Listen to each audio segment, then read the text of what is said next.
안녕하세요. 흰수염고래 스포츠입니다. 놀라운 소식이 있습니다. 토트넘이 그러니까 이 레비가 결국 저질러 버렸습니다. 손흥민이 2021년에 4년 계약을 하면서 2025년 6월에 토트넘과의 계약이 종료가 되는데, 그러니까 이제 7개월 남은 상황이었는데 여기서 1년 연장 옵션을 발동시켜 버렸다는 것입니다. 토트넘에서 공식적으로 전한 건 아니고 최근 몇몇 기사들이 추측성으로 나오고 있었고 텔레그래프에서도 전했었는데, 한국 기준 새벽에 이적 전문가 로마노 기자가 더 확신에 찬 소식을 전하면서 레비가 저질렀다는 것을 알 수 있었습니다. 토트넘 손흥민 1년 연장 옵션 발동 예정. 현재 계약은 2025년 6월 만료지만 2026년 6월까지 연장되어 한국의 스타와 한 시즌 더 함께할 수 있다. 손흥민은 내년에도 토트넘의 일원으로 남아있기 위한 공식적인 절차를 밟기 시작했다 라고 한 것입니다. 자, 이 1년 연장 옵션 발동이 그런 어떤 의미가 있는가? 네, 이건 갑이냐 을이냐에 따라서 정말 다르게 해석할 수 있습니다. 토트넘 구단 입장에서 손흥민을 팔고 싶어서도 1년 연장을 충분히 할 수가 있습니다. 1년 연장을 하게 되면서 손흥민은 2년 뒤까지 토트넘 소속 선수다 보니까 현재 32살이지만 트랜스퍼 마르크트의 예상 이적료처럼 600억 이상의 가치로 다른 타 구단에 팔 수가 있게 됩니다. 만약 두 달인 겨울 이적 시장 때 팔려고 하면 이적료를 제대로 못 받을 수가 있게 되죠. 타 구단 입장에서는 6개월만 지나면 공짜로 영입할 수 있게 되니까요. 손흥민이 20대였다면 이적료를 지불해도 그 이상의 가치를 한다고 볼 수 있고 다시 다른 곳에 이적해서 이적료를 받을 수도 있는데, 현재로서는 이제 다음 계약은 현실적으로 좀 마지막 계약이 됩니다. 그러면 이적료만으로도 월 100억씩의 가치인데 손흥민이 주급을 깎지 않는 이상 타 구단이 월 100억을 지불할 리가 없겠죠. 어쨌든 토트넘이 손흥민을 제값에 팔기 위해서 1년 연장을 할 수가 있다는 것입니다. 두 번째는 손흥민이 떠나고 싶어 해서 1년 연장 옵션이 발동될 수도 있습니다. 그러니까 손흥민이 재계약을 반대했고 이제 다른 곳에서 뛰고 싶다라고 했을 때 그럼 1년 연장 옵션을 발동하는 데 동의해달라, 이렇게 말이죠. 각 팀은 계약기간 만료 시점이 되면 대부분 이적을 시킵니다. 도저히 가치가 없는 선수로 다른 구단에서도 영입하지 않으려고 할 때야 FA로 풀리게 되죠. 은돈벨레처럼 말이죠. 혹은 음바페처럼 구단이 강력하게 잔류를 원하고 선수는 떠나고 싶어 할 때 어떻게 해서든 피해를 주기 위해서 수단과 방법을 가리지 않는 선택을 하기도 합니다. 지금 손흥민의 가치는 어떨까요?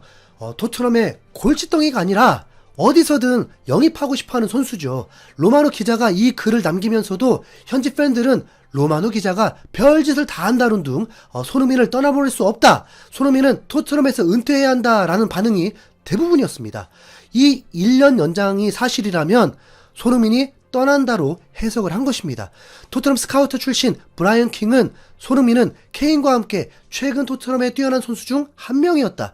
클럽이 손흥민과 2년 계약을 할 가치가 없다고 생각한다면 이 사회는 스스로를 살펴봐야 한다. 토트넘이 손흥민이 클럽을 떠나 사우디아라비아 프로리그에 합류할 기회를 주는 것은 어리석은 짓이다. 손흥민은 클럽에 있는 것만으로도 젊은 선수들에게 큰 도움이 되는 선수다. 손흥민은 어린 선수들에게 열심히 노력하고 열정을 갖는 것이 얼마나 중요한지 보여주는 등대 같은 존재라고 했고, 이건 누구라도 예상할 수 있잖아요. 지난 시즌에도 17골을 넣고 올 시즌도 부상의 아쉬움이 있을 뿐 경기마다 공격 포인트가 생산 가능하고, 최근 한 영상에서는 해외 팬들 앉혀놓고 선수의 이름을 거론할 때마다 월클립 맞는지 아닌지 예스 or 노로 하기로 했는데 손흥민만 유일하게 월드 클래스라고 했습니다. 브라이언 킹은 손흥민을 1년 연장 옵션을 발동하는 이유에 대해서는 토트넘이 손흥민과의 계약에서 1년 연장 옵션을 발동하려는 아이디어는 손흥민이 올 시즌 종료 후 이적료 없이 팀을 떠나지 못하게 하기 위해서다. 토트넘은 손흥민과의 계약 1년 연장 옵션을 발동하면 올 시즌 종료 후에 손흥민이 이적할 때 이적료를 얻을 수 있다라고 얘기를 했습니다.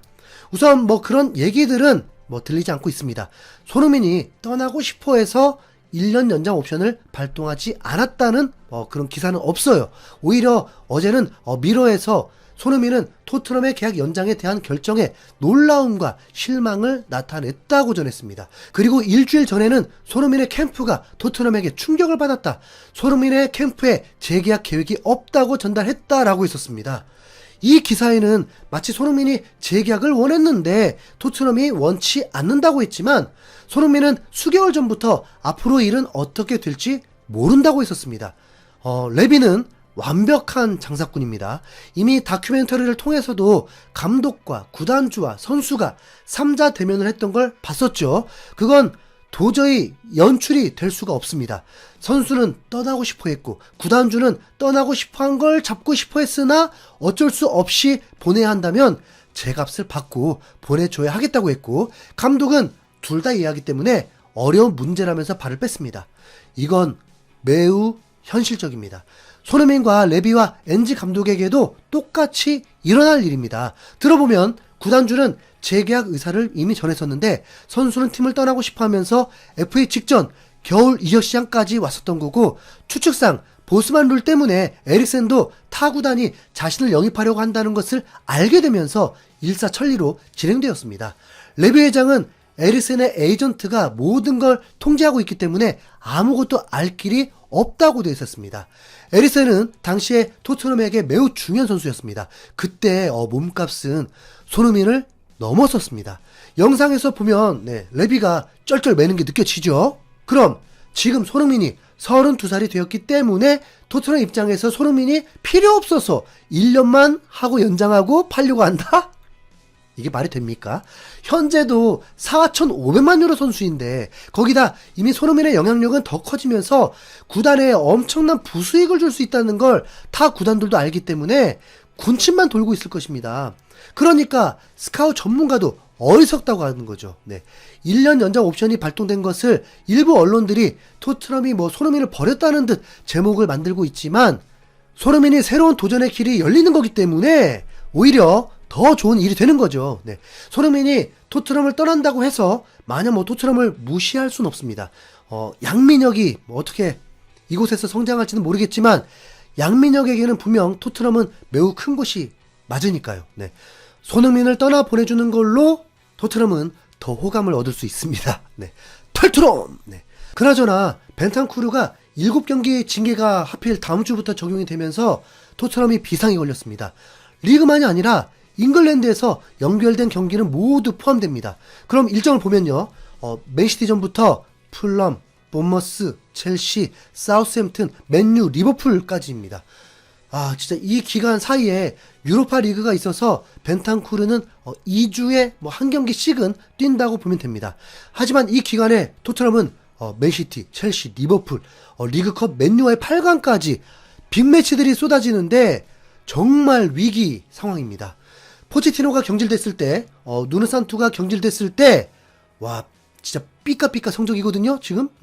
맨시티는 그냥 강하니까, 패배 위험 높고, 풀럼과의 경기는, 그 사이에 유로파리그 경기를 치르기 때문에 패배 위험도 높고, 본머스 원정이기 때문에 또 위험하고, 만만치 않은 첼시전까지 있습니다.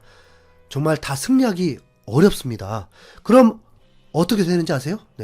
99% 감독 경질입니다. 왜냐하면 전반기 마치기도 전에 8패, 9패를 해버리고 순위는 14위까지도 추락할 수 있습니다. 올 시즌은 유난히 팀들의 전력이 만만치 않습니다. 맨유는 4패를 하고도 13위니까요. 토트넘의 순위가 순식간에 곤두박질 칠 수 있습니다. 선수 부상과 이런 징계로 인한 이탈로 토트넘은 해마다 망했습니다. 어찌 보면 이건 감독 탓은 아닐 텐데 말이죠. 맨시티도 부상자 속출하니까 4연패도 하잖아요.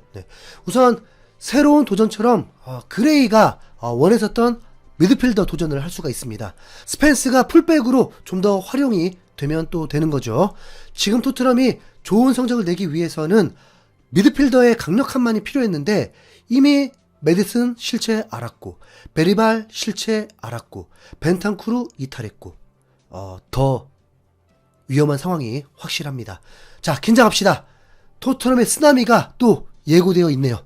지금은 나머지 선수들이 부상 없이 아니면 메디슨, 베리발이 갑자기 미친 듯이 잘하기를 바라는 것밖에 없습니다. 엔지 감독은 본인이 잘릴 걸 걱정하는 것 같진 않던데 과연 레비는 또 라이짓을 할까요? 네. 여러분은 앞으로 어떻게 예상하시나요? 댓글 많이 달아주시고 고래 응원하는 마음으로 좋아요 꼭 눌러주시면 감사하겠습니다. 지금요, 지금. 네, 지금. 지금. 네. 지금 엄지척 클릭 안 하시면 저 안 나갑니다, 지금. 네. 뭐, 기다릴게요. 엄지척, 엄지척, 엄지척. 눌러주세요. 엄지척. 누르셨죠? 네, 이상 흰수염구리였습니다. 감사합니다.